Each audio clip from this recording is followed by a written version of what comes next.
अस्सलामुअलैकुम व्यूअर्स, इस वीडियो में हम तमाम टेंसेस को कंपेयर करके समझने की कोशिश करेंगे। लेकिन आगे बढ़ने से पहले मेरी आपसे रिक्वेस्ट है कि वीडियो को पॉज करके डिस्क्रिप्शन के अंदर जो नोट्स दिए गए हैं उनको एक दफ़ा अच्छी तरह से समझ लें, पढ़ लें। क्योंकि मैं समझता हूँ कि नोट्स के अंदर जो चीज़ें दी गई हैं, जब तक कि आपको उनका कॉन्सेप्ट अच्छी तरह से क्लियर नहीं हो पाता, आप टेंसेस को ठीक तरह से नहीं समझ पाएंगे। हमारे जो पुराने व्यूवर्स हैं उनको पता है कि हम क्या कर रहे हैं और कैसे कर रहे हैं। नए लोगों को थोड़ा सा मैं गाइड करना चाहूँगा। पुराने व्यूवर्स वीडियो को फॉरवर्ड करके जो अपना काम स्टार्ट कर सकते हैं। नए व्यूवर्स को मैं ये बताना चाहूँगा, व्यूवर्स हम स्टडी कर रहे हैं टेंसेस को अपने चैनल के ऊपर, और टेंसेस जो हैं, टेंसेस ऑफ वर्ब, इसको हम डिफरेंट वेज में, डिफरेंट फॉर्मेट्स के अंदर, डिफरेंट मेथोडोलॉजी से की मदद से स्टूडेंट्स को समझाने की कोशिश कर रहे हैं। ये जो वीडियो आप देख रहे हैं ये कंपैरिजन वाली सीरीज़ है टेंसेस की। इससे पहले जो हैं उनमें टेंसेस को डिटेल के अंदर समझाया गया, यानी ये आपकी कंपैरिजन वाली सीरीज़ है। उससे पहले बेसिक वीडियोस जो हैं, यानी अगर आप फर्स्ट टाइम टेंसेस को सीख रहे हैं या आपकी बेसिक्स क्लियर नहीं है तो ये वीडियो आपके लिए नहीं है, क्योंकि ये वीडियो उसी लोगों को फ़ायदा पहुंचाएगी जिनको टेंसेस पहले तकरीबन आते हैं। थोड़ा बहुत उनको प्रॉब्लम है या वो भूल जाते हैं, थोड़ी चीज़ें कन्फ्यूज़ करती हैं, तो ये उसके लिए हेल्पफुल होंगी। अगर आपको बेसिक्स क्लियर करना है तो फिर आप इनकी जो बेसिक वीडियो है टेंसेस वाली वो देखें। उनके लिंक्स नीचे डिस्क्रिप्शन में दे दिए गए हैं। हर जो टेंस है उसके ऊपर सेपरेट वीडियो है, उसके तमाम रूल्स की मदद से, डिटेल में एग्जांपल्स की मदद से हर एक टेंस को क्लियर करवाया गया है। और 2 मेथोडोलॉजीज हैं, यानी 12 टेंसेस हैं, तो 12 वीडियोज़ की एक सीरीज़ है, और फिर दूसरी मेथोडोलॉजीज़ में 12 वीडियो की एक और सीरीज़ है। तो टोटल 24 वीडियोज़ हैं। दोनों करने की आपको ज़रूरत नहीं है। अगर एक से आपका काम चलता है, क्लियर हो जाते हैं, आपको सारे कॉन्सेप्ट दूसरी में जाने की ज़रूरत नहीं है। लेकिन हमने डिफरेंट मेथोडोलॉजी इसलिए कर दी है कि ताकि स्टूडेंट्स की ज़्यादा से ज़्यादा प्रैक्टिस हो जाए, उनकी अंडरस्टैंडिंग डेवलप हो जाए, रिवाइज हो जाए चीज़ें बार बार। तो उसमें कंबाइंड वीडियो भी बनाई गई हैं, यानी जो 12 वीडियोस हैं कंबाइन करके कंप्लीट इंग्लिश कोर्स वाली प्लेलिस्ट के अंदर रखा गया है, दोनों साइड्स पे, दोनों मेथोडोलॉजीज वाली। तो 2 आपकी कंबाइंड वीडियोस बन जाती हैं। वो हम कंबाइन इसलिए करते हैं कि जो लोग कंप्लीट इंग्लिश कोर्स कर रहे हैं उनके लिए जो है वो सूटेबल चीज़ ज़्यादा यही होती है कि वो सेपरेट वीडियोस करने के बजाय एक टॉपिक के ऊपर एक ही कॉम्प्रीहेंसिव उनको वीडियो मिल जाए, तो वो ज़्यादा उनके लिए ईजी हो जाता है। तो उनको भी अकोमोडेट किया है। तो इस तरह से 12 टेंसेस की 12 वीडियोस बाय 2, क्योंकि 2 मेथोडोलॉजीज हैं, 24 वीडियोस होगी, कंबाइंड वीडियो डाल के 24 वीडियो होगी। ये अभी कंपैरिजन वाली सीरीज चल रही है। इसमें अभी आप देख रहे हैं ये जो वीडियो टेंस वाइज वाली सीरीज है, ठीक है। टेंस वाइज जो है आप कंपैरिजन देख रहे हैं। ये जो कंपैरिजन सीरीज है इसके अंदर टोटल 11 वीडियोस है। एक इंट्रोडक्टिव वीडियोस है, उसके बाद 5 वीडियो स्ट्रक्चर वाइज कंपैरिजन की है, उसके बाद फिर ये जो देख रहे हैं आप ये 5 वीडियोस टेंस वाइज कंपैरिजन में। तो स्ट्रक्चर वाइज कंपैरिजन में क्या था कि हमने इसका फॉर्मेट बोर्ड का चेंज किया हुआ है, और अभी टेंस वाइज में ये जो है ये इसमें वेरिएशन आ गया है। तो इसमें भी मकसद यही है कि आपको ज़्यादा से ज़्यादा प्रैक्टिस मिले, और डिफरेंट वे में, डिफरेंट मेथोडोलॉजीज़ के साथ, डिफरेंट फॉर्मेट्स में जब टेंस समझाए जाएँ, कंपैरिजन करवाया जाए, तो चीज़ें आपको ज़्यादा क्लियर हो जाती हैं। और कंपैरेटिव स्टडी जो है मैं स्ट्रांगली रेकमेंड करता हूँ, क्योंकि जब चीज़ें आप कंपेयर करके जब स्टडी करते हैं ना, तो फिर टेंशन बेहतर होती है, चीज़ें फिर भूलती नहीं है, आपकी जो कन्फ्यूजन हैं, क्योंकि टेंसेस चीज़ ऐसी है कि एक टेंस से दूसरे टेंस जो है उससे थोड़ा बहुत वेरी कर रहा होता है, ठीक है। सेम सेम चीज़ें होती हैं, तो नया बंदा एक दफ़ा कंफ्यूज हो जाता है कि यार इसमें भी ये था और दूसरे टेंस में भी था, ये क्या था। तो जब सारा पूरा एक स्केच आपके सामने होता है तो फिर वो बड़ा क्लियर एक पिक्चर आपके सामने आ जाती है। तो हमने तमाम पर्सन्स को भी कवर करवाना है, जैसे अभी फर्स्ट पर्सन सिंगुलर है, फिर फर्स्ट पर्सन प्लूरल होगा, फिर आपका सेकंड पर्सन होगा, third person singular and third person plural. तो ये जनाब आपकी 11 वीडियोज़ हैं, ठीक है। आपको स्ट्रक्चर वाइज जो कंपैरिजन है उसको भी ज़रूर देखना चाहिए। अच्छा, ये जो कंपैरिजन वाली सीरीज़ है इसको भी हमने ड्यूरेशन वाइज जो है इसकी 2 सब सीरीज़ बना दी। एक 5 मिनट वाली सीरीज़ है, उसमें जस्ट हम इंट्रोड्यूस करवाते हैं वीडियो को, और एक 20 to 30 मिनट वाली सीरीज़ है जिसको आप इस वक्त देख रहे हैं, और इसमें मैं थोड़ा एक्सप्लेन भी करूँगा चीज़ों को, और इसमें दोनों तरह के जो व्यूवर्स हैं उनको जो है अकोमोडेट करने की कोशिश की है, क्योंकि कुछ लोग जो है उनको टेंस अच्छी तरह से आते होते हैं, उनको क्विक रिव्यू चाहिए होता है, तो उनको फिर वो 5 मिनट वाली सीरीज़ वो देख लें। जिनको थोड़ी सी एक्सप्लेनेशन की ज़रूरत है वो ये वाली वीडियो है जो है 20 to 30 मिनट वाली सीरीज़ वाली जो वीडियो उनको देख लें। कुछ लोग जो है एक्स्ट्रा इंटेलिजेंट भी होती हैं, उन्होंने बेसिक वीडियोज़ ना भी देखी हों तो वो जस्ट इस एक वीडियो को देख लें तो उनको सारा जो है क्लियर हो जाता है टेंसेस का। तो वो हर तरह के हमने व्यूवर्स को जो है अकोमोडेट करने की कोशिश की है। बाकी ये तो एक थंब रूल है, आपको पता है, हम तकरीबन मैं अपनी हर वीडियो में ये बताता रहता हूँ कि English language is a matter of practice, और tenses of verb is the most important part of the language. तो इसमें तो आप जितनी ज़्यादा प्रैक्टिस करें, जितनी कर सकते हैं वो करें।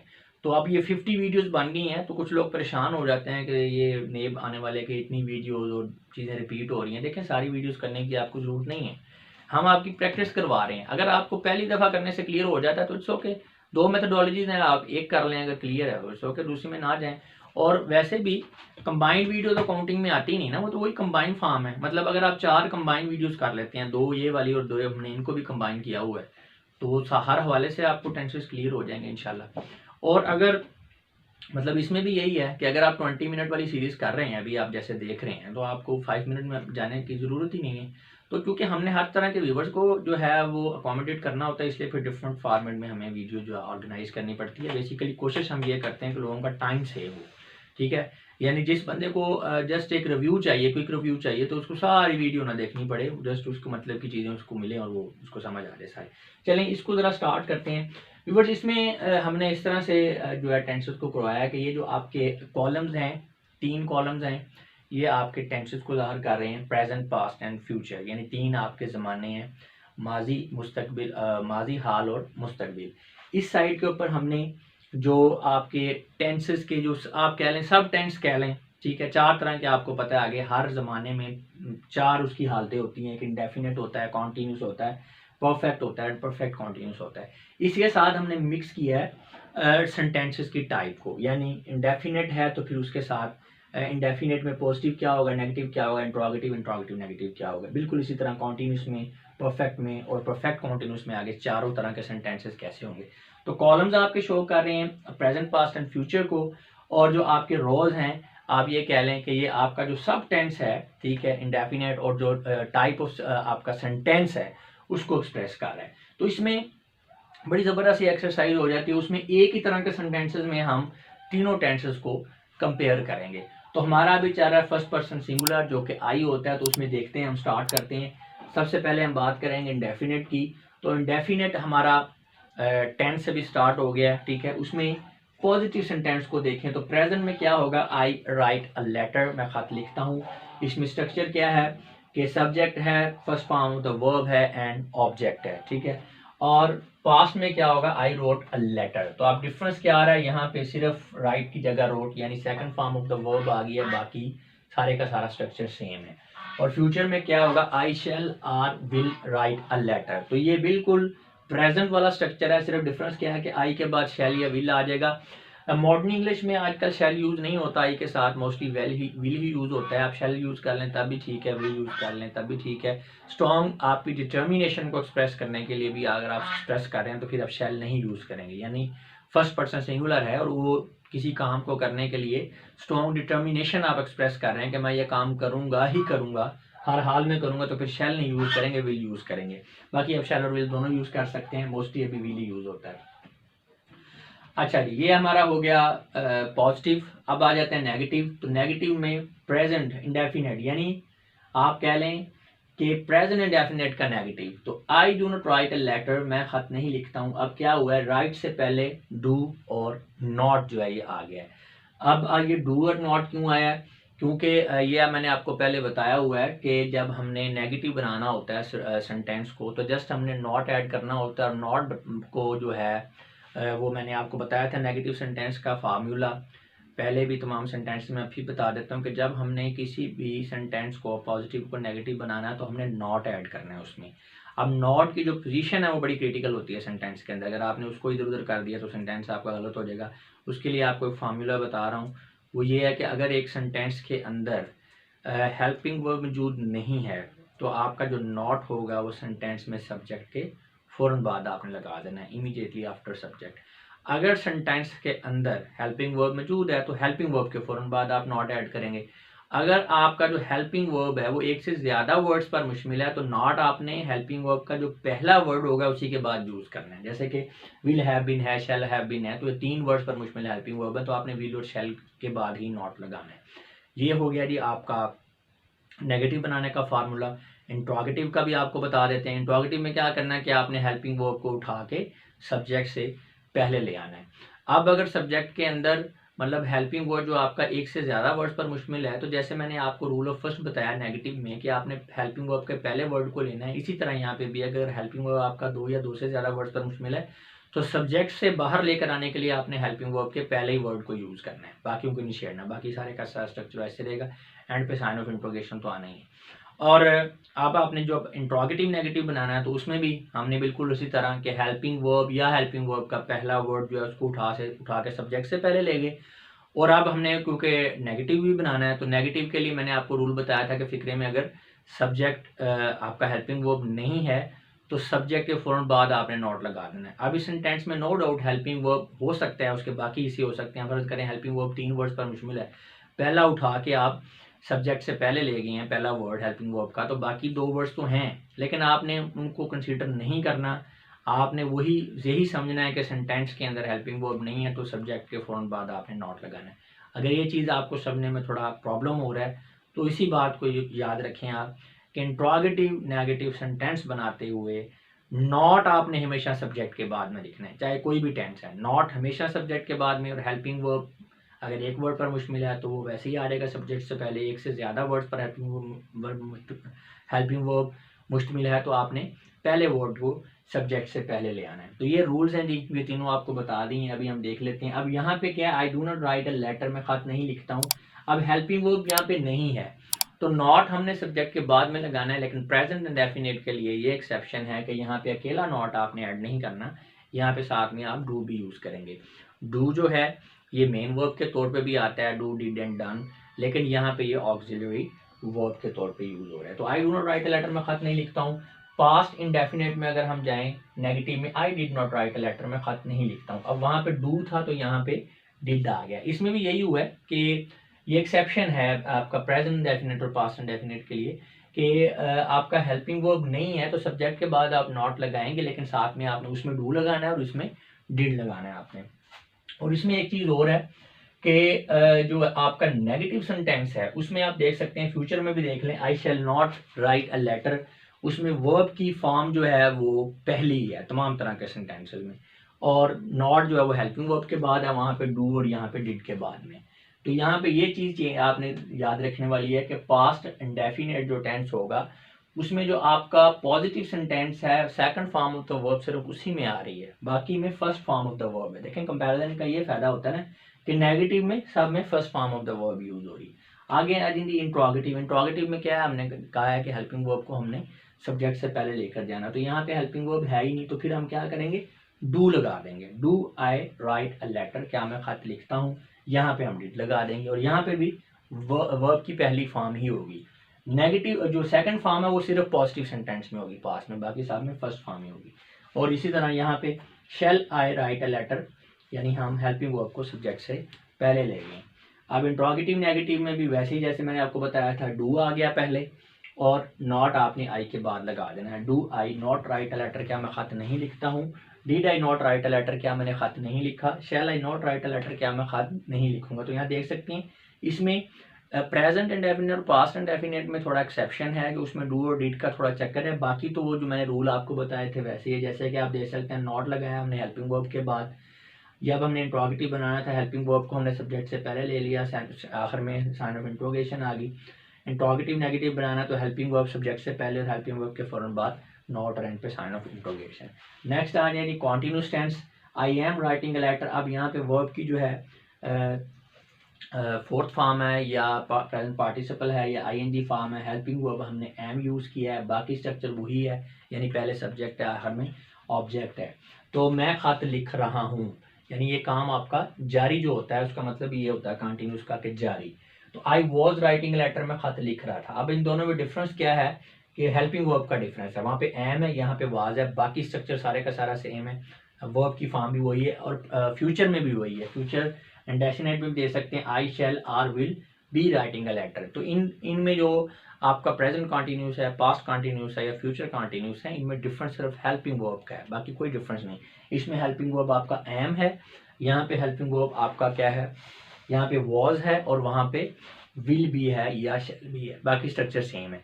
और अब हमने जो negative interrogative and interrogative negative बनाने उनका मैंने रूल आपको पहले बता दिया है, तो वही रूल के मुताबिक जो है हमने इसको तमाम तरह के सेंटेंस को नेगेटिव इंट्रोगेटिव नेगेटिव बनाने।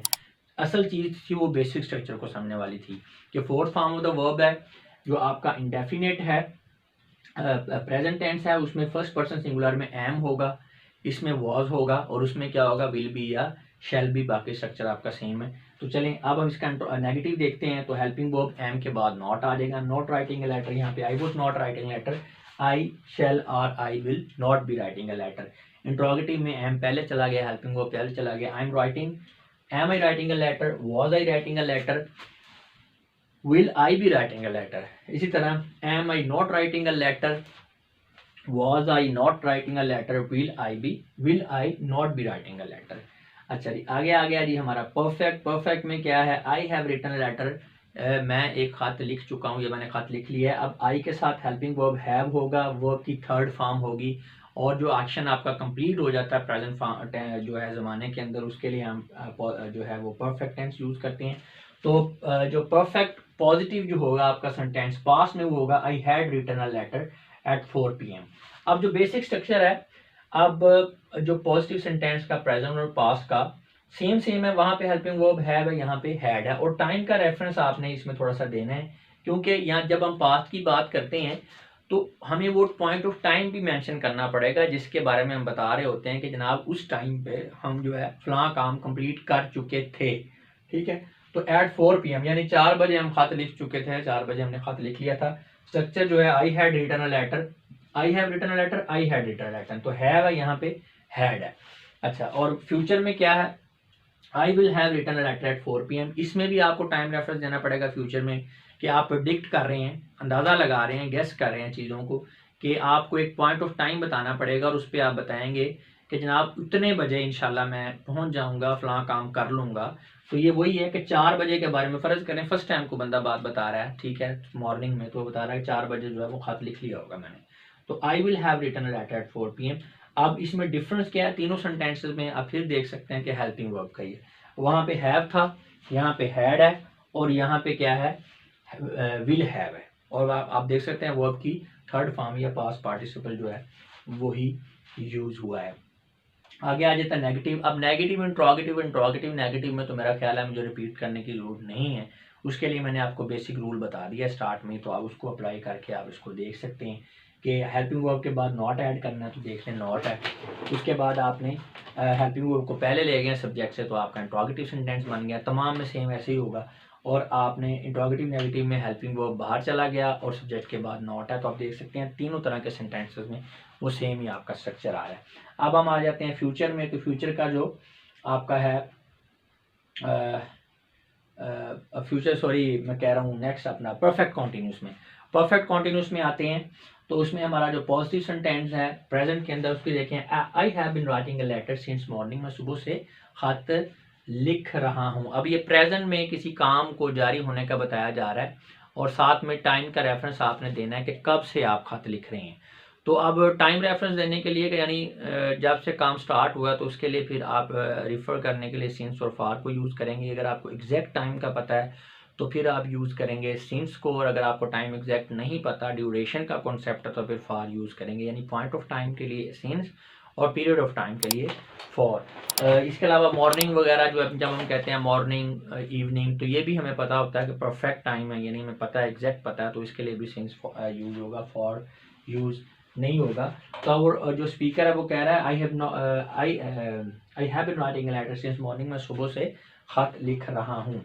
अब यहाँ पे आप स्ट्रक्चर दे सकते हैं, हेल्पिंग वर्ब हैव बीन है और वर्ब की फोर्थ फॉर्म है, प्रेजेंट पार्टिसिपल है। पास्ट में जाएं, I had been writing a letter in the evening for 2 hours। तो यहाँ पे जो है हैव बीन की जगह हैड बीन आ गया है और इसमें आपको 2 टाइम रेफरेंस देने पड़ेंगे पास्ट के अंदर, क्योंकि पास्ट में चले गए हैं तो आप 2 पॉइंट ऑफ टाइम मेंशन करेंगे। एक पॉइंट ऑफ टाइम वो होगा जहां पे आप काम का स्टेटस बता रहे होंगे और काम का स्टेटस डेफिनेटली उस पॉइंट ऑफ टाइम के ऊपर क्या होगा, जारी होगा आपका काम, इसीलिए कॉन्टिन्यूस है।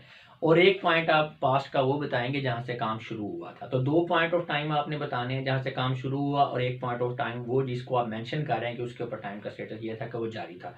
तो काम स्टार्ट कब हुआ था, इस चीज़ को रिफ़र करने के लिए हमने सिंस फॉर यूज़ करना है और वो वाला टाइम जिसके ऊपर आप काम का स्टेटस बता रहे हैं वो काम वैसे ही आ जाएगा। अब यहाँ पे इवनिंग जो है ये वो टाइम का पॉइंट है जहाँ पे आप काम का स्टेटस बता रहे हैं कि खत जो है वो लिखा जा रहा था, इसके ऊपर जारी था। और फॉर 2 आवर्स, अब ये वो टाइम है जहाँ से काम स्टार्ट हुआ, तो 2 घंटे से काम जारी था। स्ट्रक्चर में जो है वैसे वहाँ पे हैव बीन है, यहाँ पे हैड बीन है, यानी आप कह लें कि हैव और हैड का डिफरेंस है, जैसे परफेक्ट में था, परफेक्ट में भी हैव और हैड था, यहाँ पे भी हैव और हैड यानी जो वेरी कर रहा है। और फ्यूचर में आ गया I will have been writing a letter in the evening for 2 hours. तो फ्यूचर में भी आपने 2 टाइम रेफरेंस देने हैं। आप प्रोजेक्ट कर लेंगे खुद को, सब्र कर लें कि आप फ्यूचर में चले गए हैं, तो वहाँ पे एक पॉइंट ऑफ टाइम फ्यूचर का ये है जिसके ऊपर आप काम का स्टेटस बता रहे हैं कि वहाँ पे काम जारी है। एक पॉइंट ऑफ टाइम ये है कि जहाँ पे काम शुरू हुआ है, ठीक है। अब इसमें जो आपका पास्ट परफेक्ट कॉन्टिन्यूस है और फ्यूचर परफेक्ट कॉन्टिन्यूस टेंस है, इसमें डिफरेंस ये है कि पास्ट में ये था कि उसमें आपका जो पॉइंट ऑफ टाइम जहाँ से काम शुरू हुआ वो भी पास्ट में है, और जहाँ पे वो स्टेटस बता रहे हैं आप टाइम का, वो वाला पॉइंट ऑफ टाइम वो भी पास्ट में। लेकिन फ्यूचर में ये है कि वो पॉइंट ऑफ टाइम जहाँ पे आप काम का स्टेटस बता रहे हैं वो फ्यूचर में होगा, लेकिन काम स्टार्ट कब से हुआ है वो जो टाइम का पॉइंट है वो फ्यूचर में भी हो सकता है, वो आपका प्रेजेंट में भी हो सकता है, और वो पास्ट में भी हो सकता है। यानी कोई काम फ्यूचर में शुरू होके फ्यूचर पे ख़त्म हो सकता है, ठीक है, और कोई काम जो है वो प्रेजेंट में शुरू होकर फ्यूचर में आ गए, यानी सॉरी, कोई काम फ्यूचर में शुरू हुआ है और वो फ्यूचर में किसी पॉइंट पे जा रही है, ठीक है, ये भी हो सकता है। दूसरी सिचुएशन ये है कि कोई काम प्रेजेंट में शुरू हुआ है और ये जनाब आपका फ्यूचर में किसी पॉइंट पे जारी होगा, और तीसरी ये है कि पास्ट में शुरू हुआ और फ्यूचर में किसी पॉइंट पर जारी होगा। मसलन मैं उसको आपको एक्सप्लेन करता हूँ कि शाम के 4 बजे हम जी, अभी हम सुबह खड़े हैं, सुबह के 9 बजे हैं और हम खड़े हुए हैं और हम बात कर रहे हैं कि जनाब 4 बजे जो है ना मैच जो है वो जारी होगा, शाम के 4 बजे। तो अब वो जो शाम के 4 बजे हम कह रहे हैं मैच जारी हुआ है, अब ये हमें नहीं पता कि वो स्टार्ट कब हुआ है। स्टार्ट होने को ये भी हो सकता है कि 2 बजे स्टार्ट हुआ हो, ठीक है, 2 बजे अगर वो स्टार्ट हुआ है तो इसका मतलब है फ्यूचर में वो स्टार्ट होगा और 4 बजे वो शुरू होगा, एक सिचुएशन ये होगी। दूसरी बात ये है कि अभी 9 बजे मैच शुरू हो रहा है, जब हम बात कर रहे हैं तो मैच स्टार्ट अभी हो रहा है और हम कह रहे हैं कि 4 बजे मैच जारी होगा। तो अब ये क्या हुआ कि काम स्टार्ट हमारा प्रेजेंट में हो रहा है और 4 बजे यानी फ्यूचर में 4 बजे जो है वो काम हमारा कंटिन्यू होगा।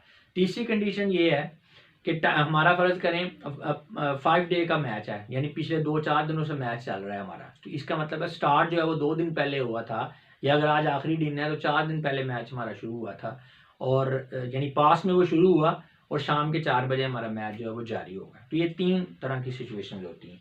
अच्छा जी, तो अब हम बात करते हैं फ्यूचर की। तो I will have been writing a letter in the evening for 2 hours. अब शाम वो पॉइंट है, इवनिंग वो है जिस पे आप स्टेटस बता रहे हैं कि उस वक्त जो है खत लिखा जा रहा होगा। फॉर 2 आवर्स कब से लिखा जा रहा होगा? 2 घंटों से। अब स्ट्रक्चर में देखें, यहाँ पे क्या आ गया? विल हैव बीन, ठीक है। ऊपर क्या था? विल हैव था, अब साथ में बिन आ गया। तो अगर हम तीनों टेंसेस को कंपेयर करें तो यहाँ पे क्या था? हैव बीन था, ठीक है, और यहाँ पे आ गया हैड बीन, और यहाँ पे क्या आ गया? Will have been. बाकी सारे का सारा स्ट्रक्चर सेम है, आप देख सकते हैं। अब नेगेटिव इंट्रोगेटिव नेगेटिव आपको नहीं बताऊंगा, वो रूल आपको पता है। हाँ, इसमें थोड़ा सा ये है क्योंकि हेल्पिंग वर्ब 3 वर्ड्स पर मुश्तमिल है, तो एक आपको एग्जांपल दे देता हूँ समझाने के लिए।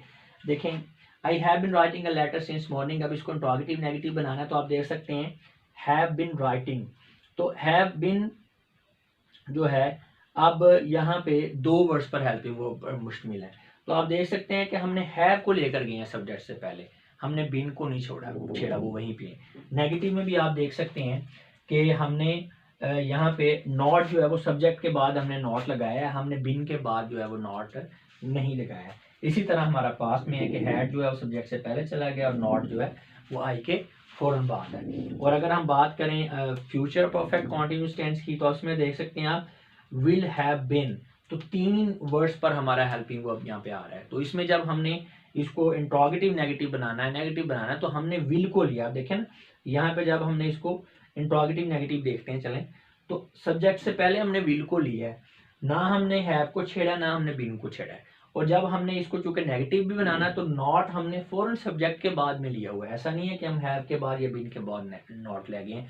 तो इस रूल को मैं फिर बता रहा हूँ कि हेल्पिंग वर्ब के अगर आपका नहीं है तो सब्जेक्ट के फौरन बाद नॉट लगाएंगे आप नेगेटिव बनाने के लिए, और अगर हेल्पिंग वर्ब है तो उसके बाद फौरन लगाएंगे। अगर हेल्पिंग वर्ब एक से ज़्यादा वर्ड्स पर मुश्तमिल है तो नॉट आपने पहले वर्ड के बाद लगाना है। इसी तरह हेल्पिंग वर्ब को आप सब्जेक्ट से पहले ले जाएंगे तो आपका क्या बन गया? वो आपका इंट्रोगेटिव बन गया। अगर आपका हेल्पिंग वर्ब जो है नहीं है तो डू लगाएंगे प्रेजेंट डेफिनेट में और डिड लगाएंगे आप पास्ट इंडेफिनिट में। नेगेटिव के लिए भी यही था क्योंकि उनमें हेल्पिंग वर्ब नहीं है। और जो आपका अगर हेल्पिंग वर्ब है तो उसको सब्जेक्ट से पहले ले जाएंगे, अगर हेल्पिंग वर्ब एक से ज़्यादा वर्ड्स पर मिशन है तो पहले वर्ड को आपने सब्जेक्ट से पहले लेके जाना है। तो ये जी आपका आप रूल याद रखेंगे तो मेरा ख्याल है नेगेटिव इंट्रोगेटिव इंट्रोगेटिव नेगेटिव को लगा लगा से बार बार करने की ज़रूरत ही नहीं है। इस एक रूल को अपने जहन में बैठा लें। हाँ, इस रूल में एक्सेप्शन जो है वो आपकी प्रेजेंट इंडेफिनिट और पास्ट इंडेफिनिट की ज़रूर है, तो उसमें आप उसका भी मैंने आपको बता दिया है। बाकी 10 के 10 जो आपके जो हैं टेंस उसके ऊपर ये एप्लीकेबल है। तो व्यूअर्स, मैं उम्मीद करता हूँ कि इस वीडियो को देख लेने के बाद आपका जो टेंसेस को कंपेयर करके स्टडी करने का जो कॉन्सेप्ट है अच्छी तरह से क्लियर हो चुका होगा। अब मैं आप लोगों से इजाज़त चाहूँगा। अपना बहुत सा ख्याल रखिएगा। आपकी समातों का बहुत बहुत शुक्रिया। खुदा हाफिज़।